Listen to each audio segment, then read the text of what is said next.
Yes, I'm Tim Herrman, professor in the Department of Soil and Crop Sciences, and also serve as state chemist and director of the office of the Texas State Chemist. And you'll notice Megan has a big fan base from the office attending today.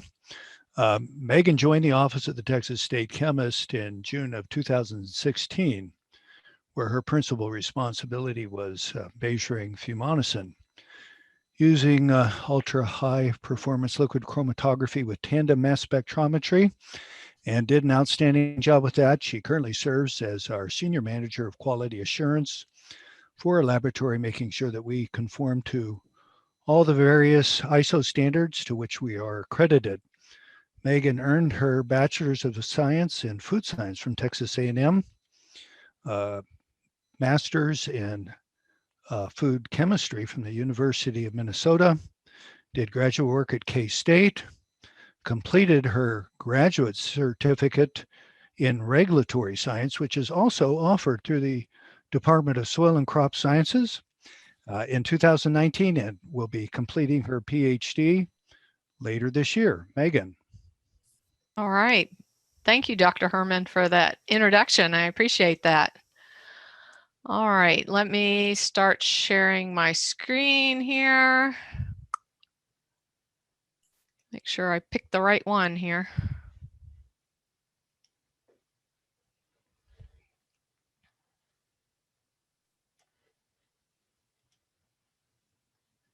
All right, do I have confirmation? You do. Excellent. And it's full screen just like you like it, Dr. Finlayson? Absolutely. All right, well, we'll get started here. So welcome to Fumonisin Risk Management 101. Just kidding on that, but when I did start putting my presentation together, I had ended up with about, I don't know, 50 slides, and realized I didn't have the entire period to talk about fumonisin. So I have pared that down, and hopefully I will stay on time. The approach I have for fumonisin risk management is more from a regulatory viewpoint and not necessarily from an agronomist viewpoint. That's why I kind of changed my title to harvested corn, because I'm looking at corn as it has come out of the field. And I will leave the breeders and plant pathologists at A&M to handle the corn in the field, and I will work forward from where I'm at. Like Dr. Herrman had said, the Office of the Texas State Chemist is a regulatory agency. It's also part of Texas AgriLife Research. It is the only state agency located in College Station. Whoop. And OTSC's primary mission is to protect animal and human health through the regulation of feed and fertilizer. Now, one of my goals, one of OTSC's goals that ties into my research includes providing accurate, defensible, and timely results and actions on those results. And like Dr. Herrman said in my introduction, the lab accreditation to not only 17025, but to 17034 and 7043 provides kind of that extra layer of defense to the results coming out of our lab and improves the confidence in those results. So I've kind of worked intimately with our lab accreditation, so you might hear me referring to that as I go through my presentation. So I pared my projects down to kind of these three because they all fit nicely together. One is in regards to test kit field validations as an alternative to in-house validations, which moved nicely into whether we could implement this co-regulation program, the one sample strategy, to improve fumonisin risk management in the state of Texas. And finally, and most recently, we were able to take this field validation data and our reference material data to assess test kit performance specifications. And these have recently been come under commentary by the Ag Marketing Services, and I'll go into more detail on that when I get to that section of my project. So what is fumonisin and why the concern? Okay, fumonisin is a mycotoxin that's produced by Fusarium. And for southern states like Texas, it's typically produced by Fusarium verticillioides, which I know I never pronounced that correctly. But anyway, it is the Fusarium that's adapted to the warmer climates.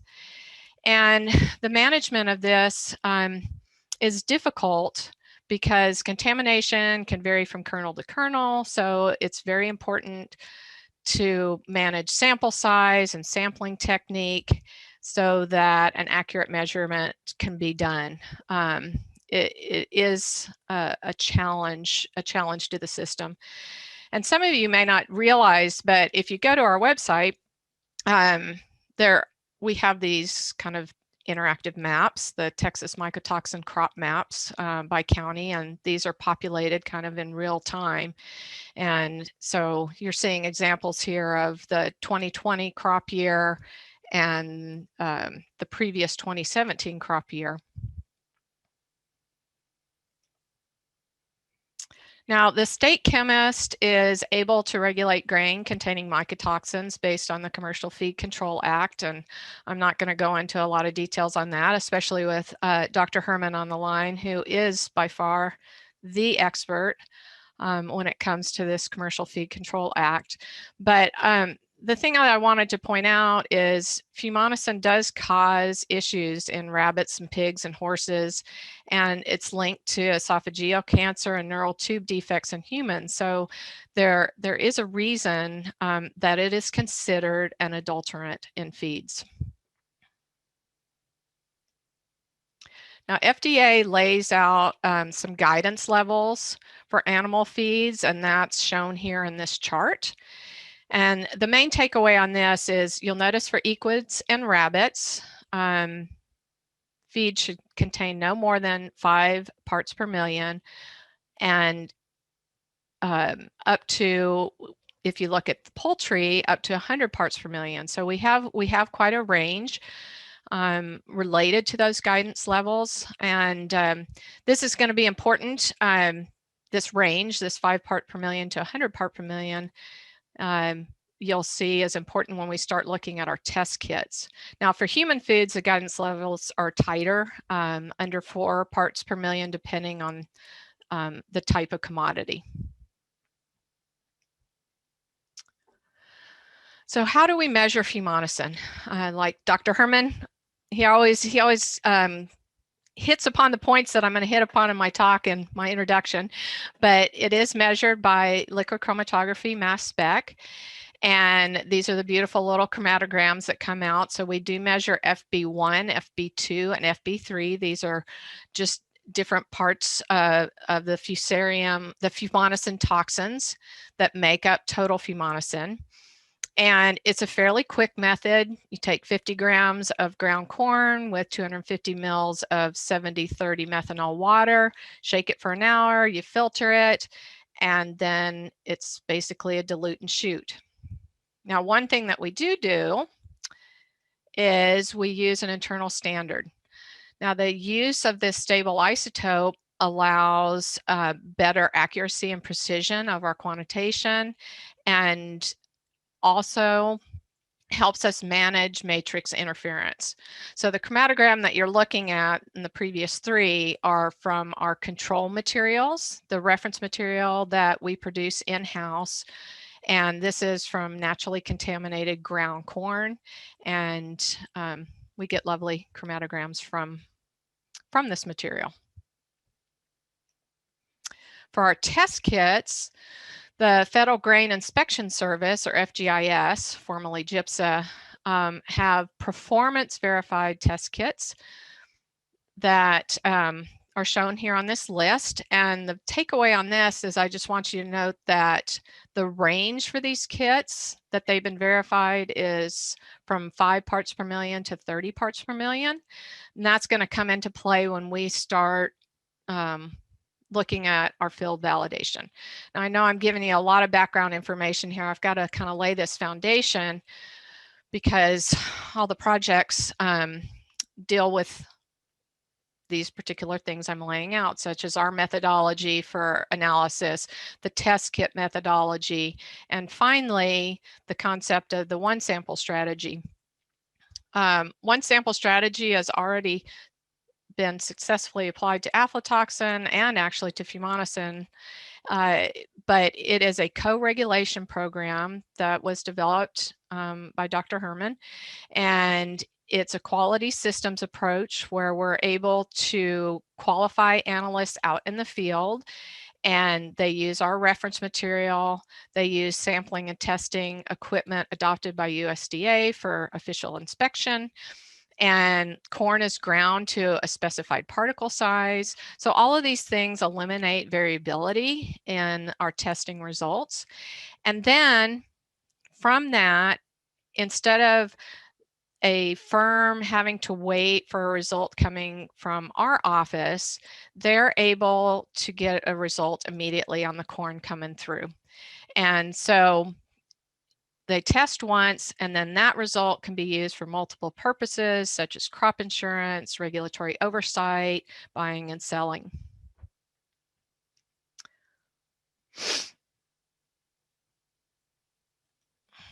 Which moves us, finally, I know, everybody's like, oh my gosh, is she going to talk anything about her research? Into our test kit field validations. So the pilot program was kind of where it started. This is when I began work here at Office of the Texas State Chemist. So little did I know that all of this would be used for my research. And we pilot tested 2 of these kits to see how they did, and they did pretty well at these low toxin levels. They had 85% agreement with our results. And what I'm talking about there is that we were looking at the kit results relative to the LC mass spec results.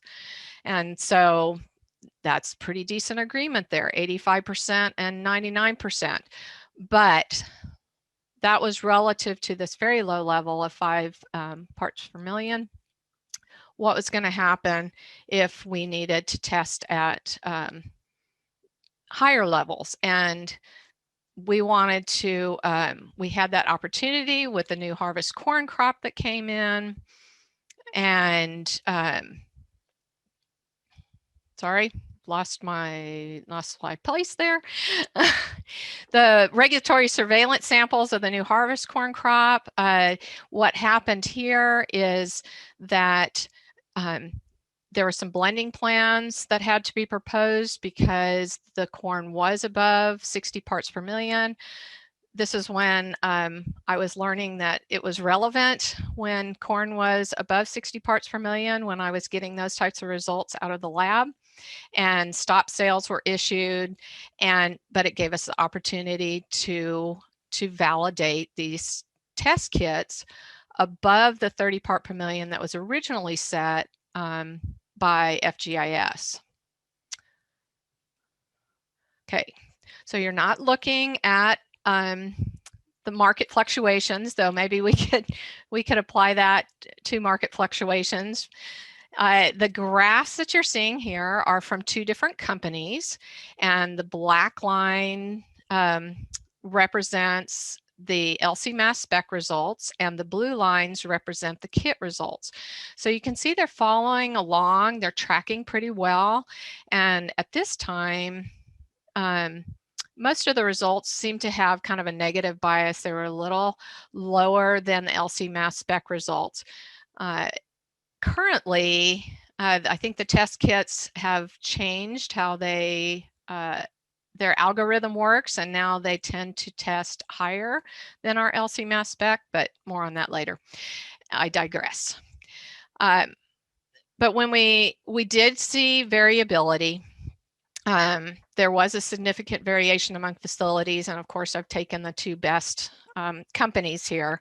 But if you broke it out with results below 30 parts per million, the mean difference between our results and theirs was just under 1 part per million. And for between the 30 to 60, that mean difference was just under 6 parts per million. So did we have validation working? yes, that was a pretty good indication that we could train these people out in the field to run these tests and do a pretty decent job of it, which was great because then we had the Fumonisin storm of 2017. And this enabled us to work on the second project, which was the implementation and look at the effectiveness of co-regulation or the one sample strategy for Fumonisin. And it was because of the early results from the pilot program and the fact that several of the one sample strategy locations had participated in the Fumonisin pilot program, and we had validated the kits up to 100 parts per million, that basically in the span of 14 days, we were able to qualify 25 analysts so that official Fumonisin results could be issued for crop insurance. And so they were able to issue 994 certificates out of 7 labs that employed 25 OTSC credentialed analysts as a result of the training and everything that we did in that 2 weeks. So we kept the market moving, but are we comfortable with the results being accurate and defensible? That was what we needed to check and follow up on. And we were happy to report that using our controls, which again is the reference material that we produce in-house, the 7 firms in the Panhandle ran a total of 249 control samples, and only 5 of those fell outside the expected duplication limit. So Mary Sasser coined this phrase, and I have stolen it from her, is that the control sample results are kind of the canary in the coal mine, and they will alert us if there is issue with the test results coming out of those firms, because if they can't hit a control sample, they're not going to do a good job on a real sample coming in. So it's good to see that the controls were under control and we were able to have confidence. In addition to that, whoops, I'm so sorry. I clicked the wrong button there. Back on track here. In addition to the control results, we also looked at the results through an operating curve. I know there's a lot on this slide and I apologize, but so the inset that you're seeing is the facility results to the kit results to the LC mass spec results. And we had good correlation on that. But what's more interesting is looking at this operating curve, which yielded a coefficient of determination of 0.998, which basically means it explains 99.8% of the analytical variation between the commercial labs and Office of the Texas State Chemist. And the cumulative probability of type 1 and type 2 error in this was about 15%. So type 1 error, you'll see I have seller's risk listed up there, are your false positives, and your type 2 or your false negatives is considered buyer's risk. We did set the tolerance line on this at the 60 parts per million. And so the way you can kind of read this is if you come to 50 parts per million Fumonisin and go up and across, you are at 70%. But that means that there's a 30% chance that the seller would be discounted. In other words, the result was higher than the actual result, and so the seller might be discounted.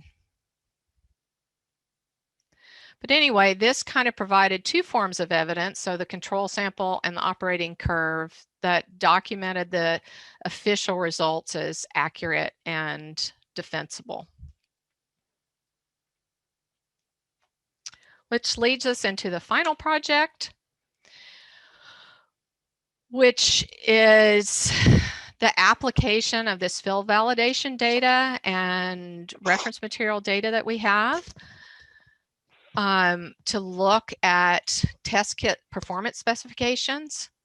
So recently, a response was requested to this doc number AMS FGIS 200061, and they wanted public comment on proposed changes to the test kit performance criteria.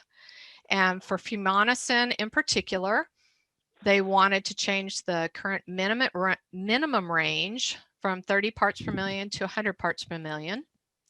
And they wanted to require greater accuracy.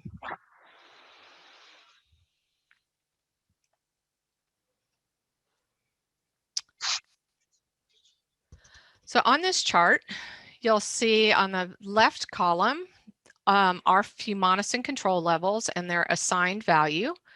The assigned value comes from our homogeneity testing. So we take 12 bottles from a particular lot and we run those in duplicate, and then we have some statistics, fun statistics that we do on it and get our assigned value. And the second column gives you the RSD for that reference material. So again, we're using LC mass spec to determine our Fumonisin concentrations. And the next two columns show the current RSD max that is set. So 13 to 14%, and the new proposed ones. I think if you take a look at how the proposed one compares to the RSD that's coming off our reference material off the LC mass spec, it's kind of going to make you wonder, how is that possible for a test kit to have that type of accuracy compared to something like the LC mass spec? So that is what I started to take a look at. And just one other comment here on this, that the mean for the RSD for our reference material was about 5.6. And if you take the mean of the proposed, that was at about 7%.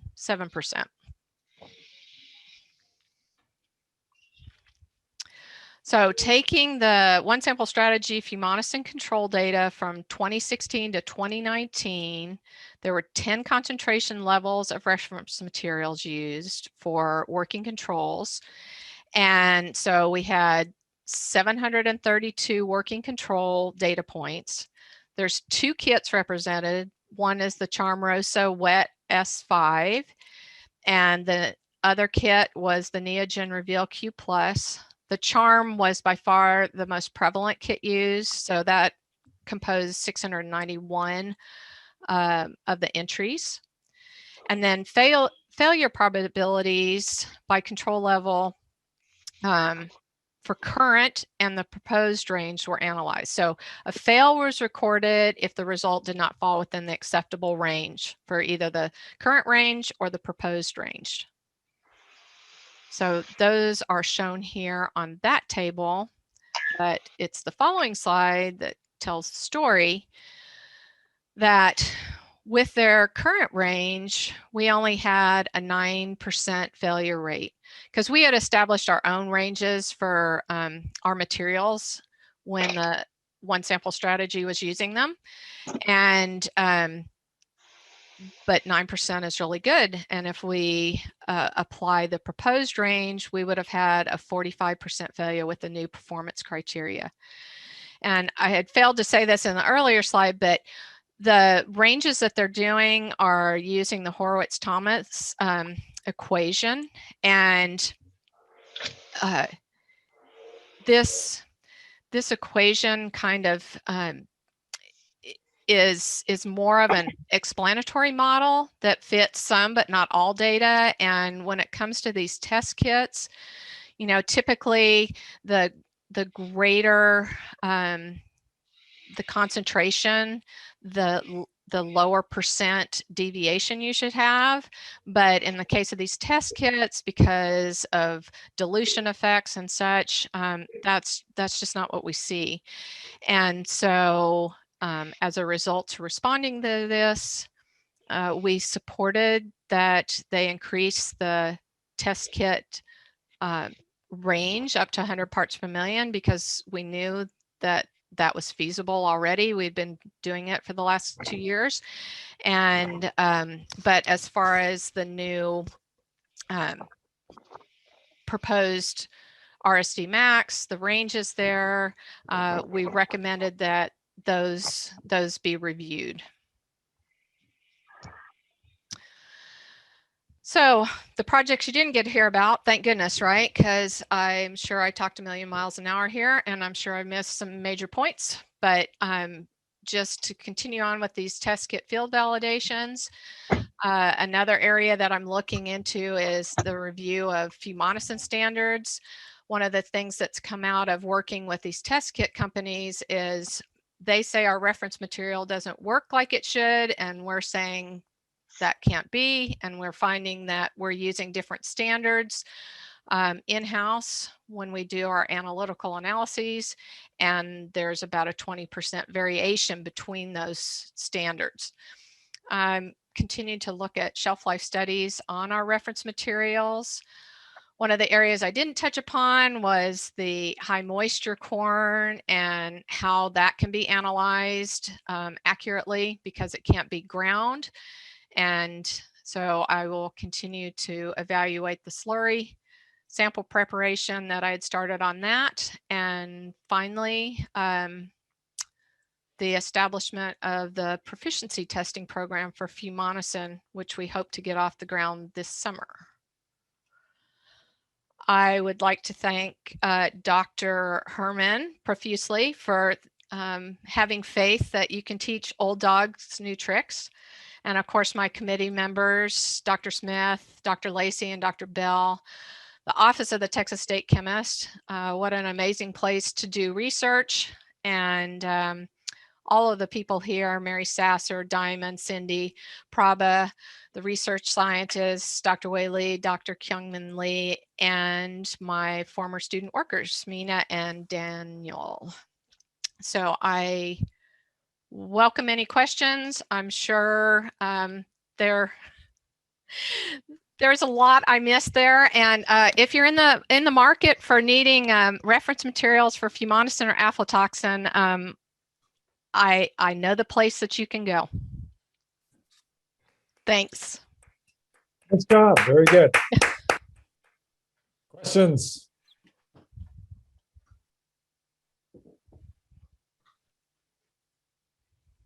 Dead silence.